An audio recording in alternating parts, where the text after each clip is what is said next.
तर हरियाणामध्ये भाजपला आता इलेक्शन कमिशन वेबसाईटवरती पुढे दाखवत आहे.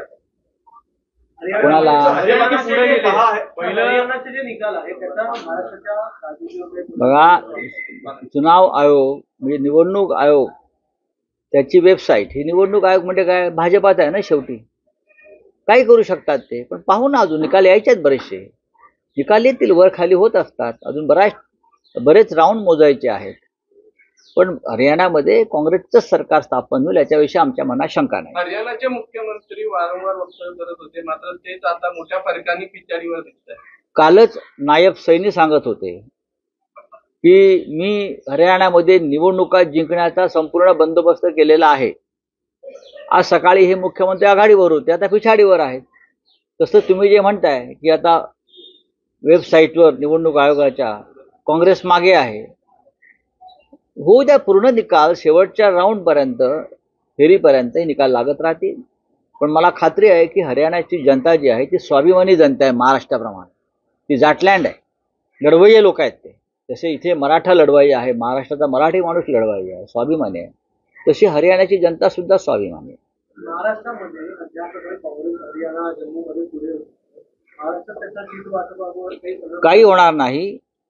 कोण एखाद्या राज्यात, इथे काय राहुल गांधीजी किंवा प्रियंका गांधीजी येऊन त्यांना मुख्यमंत्री बनायचं नाहीये. इथे शेवटी काँग्रेसचं स्थानिक नेतृत्व आहे, त्यानंतर माननीय शरद पवार साहेब, उद्धव ठाकरे साहेब. आम्हाला माहिती आहे जागा वाटप कशा प्रकारे व्हायला पाहिजे आणि कशा पद्धतीनं ते पुढे जाईल. आणि पुढल्या 2 ते 3 दिवसामध्ये मला असं वाटतं आमच्याकडलं हे जे टास्क आहे जागा वाटपाचं ते पूर्ण होईल. पण राऊत साहेब, तुमचं एकूण तुम्ही म्हणतात की राहुल गांधी किंवा प्रियंका गांधी कोणी चेहरा मुख्यमंत्री पदासाठी नसेल, तर राज्यात मी असं म्हणालो नाही की त्यांना इथे येऊन मुख्यमंत्री, ते राष्ट्रीय नेते आहेत. काँग्रेसकडे असा कोणी चेहरा नाही का? त्यांनी जाहीर केलं, माननीय उद्धव ठाकरे साहेबांनी जाहीर कार्यक्रमात सांगितलं होतं, कोणी तुमच्याकडे चेहरा असेल तर समोर आणा, मी पाठिंबा देतो. लोकांच्या मनात संभ्रम नको, लोकांच्या मनात संभ्रम नको की या राज्याचं नेतृत्व कोण करेल भविष्यामध्ये. हा संभ्रम दूर व्हायचा असेल तर आपण चेहरा जाहीर केला पाहिजे, ही त्यांची भूमिका आहे किंवा शिवसेनेची भूमिका आहे. आणि त्यात काही चुकीचं आहे असं मला वाटत नाही. म्हणजे खांद्यावरती कोणाचं मुंडकं आहे ते लोकांना दिसलं पाहिजे ना. नुसतं धड घेऊन काय चालणार, जाणार पुढे समाजामध्ये, लोकांमध्ये. राऊत साहेब, नाना पटोलेंनी काल म्हटलं की दसऱ्याच्या मुहूर्तावर महाविकास आघाडीची पहिली यादी जाहीर होईल. नक्कीच होईल. आणि मोठ्या प्रमाणामध्ये म्हणजे बहुसंख्य जे आमचे उमेदवार आहेत ते दसऱ्याच्या आधी यादी तयार झालेली असेल आमची.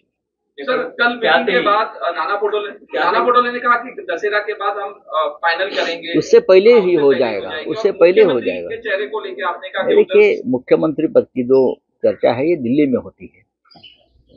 आप मुझे बता सकते हैं कि कांग्रेस का मुख्यमंत्री महाराष्ट्र में तय होगा अगर किसी राज्य में करना है तो?